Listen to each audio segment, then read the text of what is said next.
Okay, Gemini, this is for you. April 12, 2026 sa mga Gemini. Para to sa'yo, guys.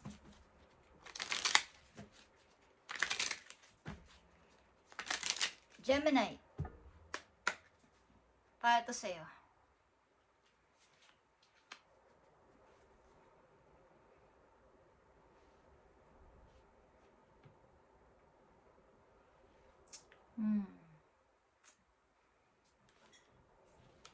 May mga konti-konti kayong problema.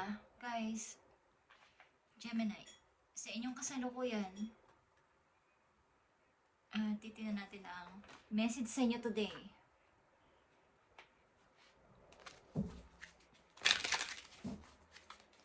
April 12, 2026.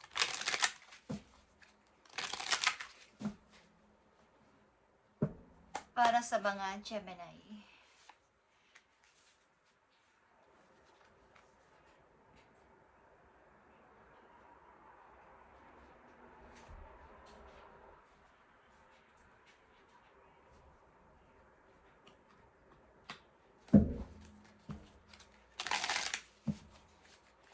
Kasalukuyan ninyong sitwasyon, guys. May mga problema kayong hinaharap sa kasalukuyan at may responsibilidad kayo, guys, na mabigat. Parang kayo yung nag-handle nito o nagdadala. Sitwasyon ng mga Gemini sa kasalukuyan, I need 4 messages.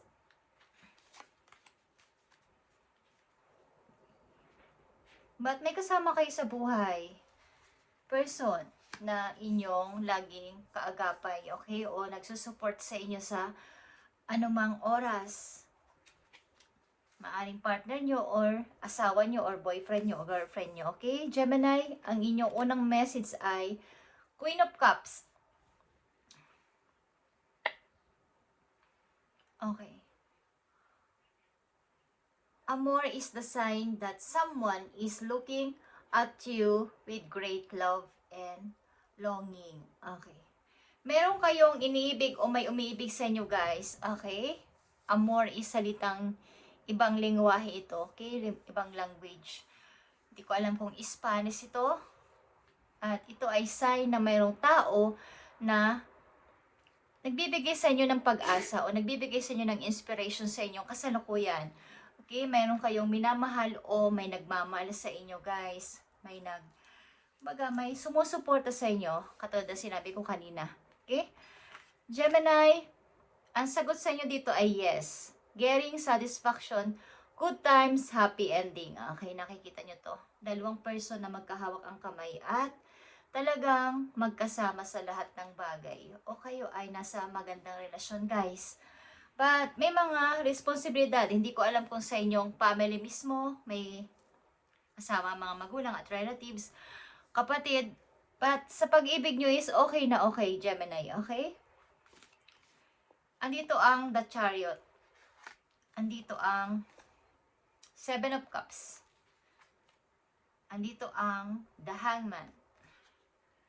At nandito ang 10 of Pentacles. So, kayo talaga ay matagumpay sa pag-ibig, guys. At mas pinili ninyo ang sitwasyon na to na piliin ang person na to na kasama nyo sa kasalukuyan. At masaya kayo dito. Kumbaga, satisfied kayo sa inyong relasyon sa kasalukuyan. At marami kayong nililista-lista na maaaring bukod dito sa person na to na nagmamahal sa inyo o mahal nyo rin is maraming dumarating na offer. Maraming nagpapakita ng pag-ibig sa inyo, nagpapahayag ng pag-ibig. So, marami kayong pagpipilian, yun ang ibig ko sabihin. So, tinitingnan ninyo kung sino ang totoong tao at talagang provider o talagang makakasama nyo habang buhay. Okay? Na masasabing forever. So, bukod dito sa nagmamahal sa inyo is, meron kayong mga pinagpipilian. Gemini. Gemini na nandito sa reading. Is marami kayong pinagpipilian pa o talagang meron. Bukod kasi sa tao na to is may mga dumarating at hindi nyo to naman sinasadya. Kaya may pagkakataon na kayo ay napapaisip kung tama na bang dito na lang ako o meron pa akong gusto pang mangyari sa buhay? Meron pa akong baga, yung isang tao na yun is may offer na iba. Yung isang tao na yun is hanggang dun lang ang kaya niya. Yung isang tao is maaaring kaya kang i-provide kahit sa anong paraan. Okay? So, maraming option kang pagpipilian o pinagpipilian na kaya merong pagdududa sa kasalukuyang relasyon pero nasa okay ka naman na connection, guys. Okay? Pero nakakaisip ka ng mga bagay na iba pag minsan. Nag-iisip-isip ka kung hanggang dito na lang ba ako. Okay? So, tingnan natin ang susunod na mga message sa inyo bukod dito sa inyong sitwasyon. Gemini na may kaugnayan din dito sa inyong unang mga messages. So, nandito yung Knight of Swords.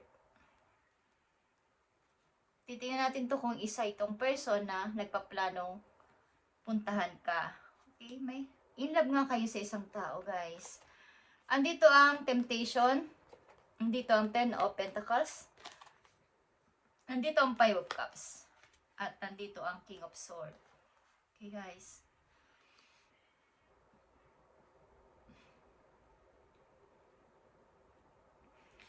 So, meron ditong, kung kayo ay may nakalipas na relasyon, meron sa inyong, baga, nakatingin pa din at hindi pa rin makamove on sa kung ano ang meron kayo sa ngayon, Gemini, is may taong na katingin sa iyong pagiging masaya, tinitingnan pa rin kayo at hindi pa rin siya nakaka-get over sa nangyari sa inyong dalawa. Pero nasa relasyon ka na alam mong pang long term o talagang okay ka pagdating sa relasyon sa ngayon, sa kasalukuyan nyo.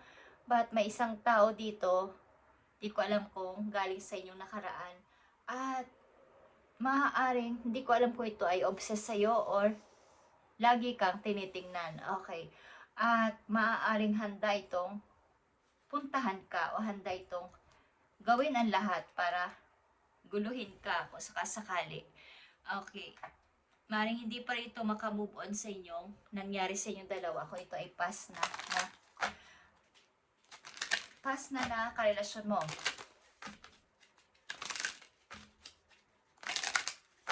Tingnan natin ito kasalukuyan ninyong relasyon, Gemini.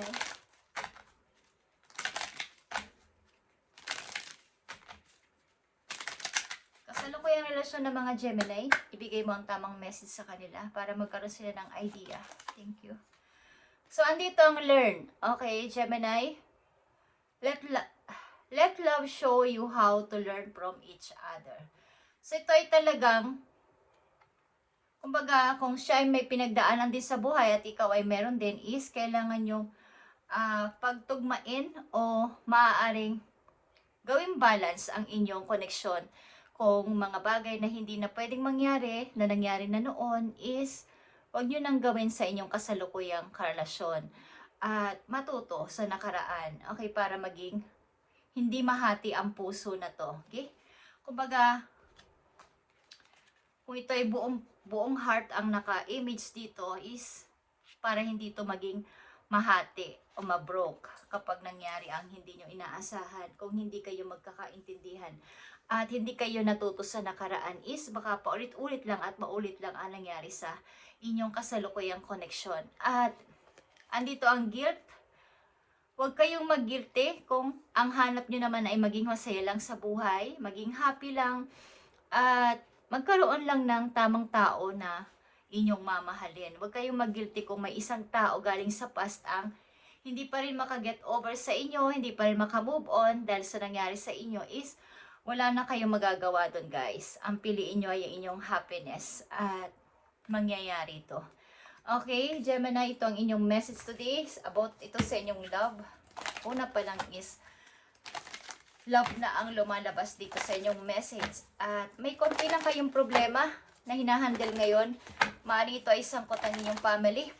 Maaaring kayo ay breadwinner o something, kayo ang nagsusupport sa kanila. So may mga konting problema lang.